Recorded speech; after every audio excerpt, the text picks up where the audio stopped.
एक नया वैकेंसीज का नोटिफिकेशन जारी हो चुका है। ये एक गवर्नमेंट जॉब का नया नोटिफिकेशन है जो कि जारी किया गया है इंजीनियरिंग ग्रेजुएट्स और इस तरह की मिली जुली टेक्निकल जो आपका बैकग्राउंड है, टेक्निकल जो आपकी क्वालिफिकेशन है, उसके लिए ये वैकेंसीज यहाँ पे जारी की गई हैं। तो इस पूरे नोटिफिकेशन की डिटेल में जानकारी आज की इस वीडियो में आपको देने वाला हूं, जिसमें बात करेंगे कौन सी पोस्ट यहाँ पे निकली है, कौन सी ऑर्गेनाइजेशन है, कैसे आपको अप्लाई करना है और क्या इसमें सिलेक्शन प्रोसेस को फॉलो किया जाएगा। तो सबसे पहले यहाँ पे बता दूं आपको, भारत इलेक्ट्रॉनिक्स लिमिटेड के द्वारा ये नोटिफिकेशन जारी किया गया है, जो कि भारत सरकार की एक इकाई है, भारत सरकार के अंतर्गत कार्य करने वाली एक ऑर्गेनाइजेशन है। तो यहाँ पर सरकारी नौकरी का ये नोटिफिकेशंस जारी किया गया है, जो कि भारत इलेक्ट्रॉनिक्स के जो इंजीनियरिंग सर्विसेज डिवीजन है उसके अंतर्गत यहाँ पे जारी किया गया है। नोटिफिकेशन 8 अप्रैल 2026 को जारी हुआ है, जिसमें ये वैकेंसीज जारी की गई हैं। तो बेसिकली यहाँ पे भारत सरकार के अंतर्गत जो रक्षा मंत्रालय है उसके अंतर्गत ये ऑर्गेनाइजेशन काम करती है और यहाँ पर सरकारी जो भर्तियां हैं यहाँ पे की जा रही हैं। इसमें अगर बात करें, कुछ वैकेंसीज जो हैं वो परमानेंट बेसिस पे हैं, यानी कि उसमें आपको रेगुलर जॉब पे रखा जाएगा, उसमें आपकी लंबी सर्विस होगी और आप उसमें पक्की सरकारी नौकरी पे जो है वो ज्वाइन करेंगे।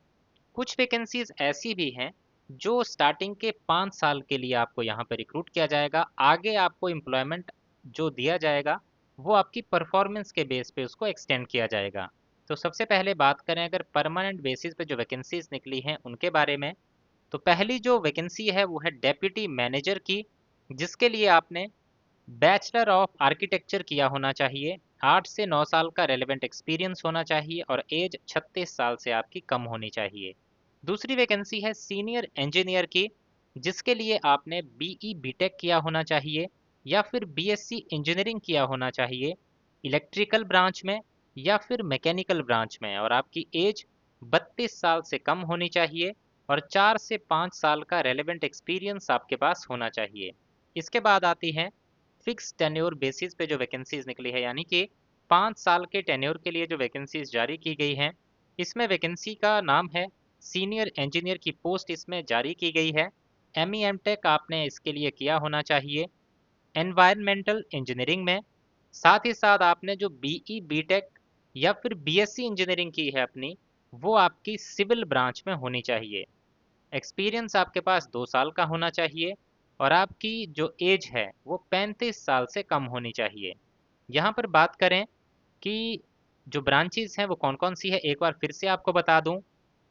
एनवायरमेंटल इंजीनियरिंग जो फिक्स टेन्योर बेसिस पे वैकेंसी है उसके लिए, mechanical engineering, electrical engineering, electrical and electronics engineering, ये जो ब्रांचेस एलिजिबल हैं ये हैं आपकी सीनियर इंजीनियर की जो परमानेंट वैकेंसीज हैं उनके लिए।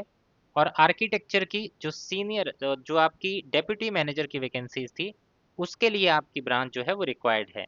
तो इस तरह की अगर आपकी क्वालिफिकेशन और एक्सपीरियंस है तो आप अप्लाई कर सकते हैं। आपका एक्सपीरियंस किस फील्ड में होना चाहिए ये यहाँ पे पोस्ट वाइज यहाँ पे बताया गया है। तो एक बार इसका नोटिफिकेशन ज़रूर एक बार पढ़ लीजिएगा, यहाँ पे अपनी जो एलिजिबिलिटी है उसको कंफर्म कर लीजिएगा, ताकि बाद में जाके कोई आपको जो है रिजेक्शन का सामना ना करना पड़े या कोई आपका डाउट ना रह जाए। पीडीएफ अगर आप डाउनलोड करना चाहते हैं तो आपको हमारे टेलीग्राम चैनल पे जाना है, जिसका लिंक इसी वीडियो के डिस्क्रिप्शन में दे दिया है मैंने। उस पर जाके आपको ये नोटिफिकेशन मिल जाएगा और इसका जो एप्लीकेशन फॉर्म है वो भी वहाँ पे आपको मिल जाएगा।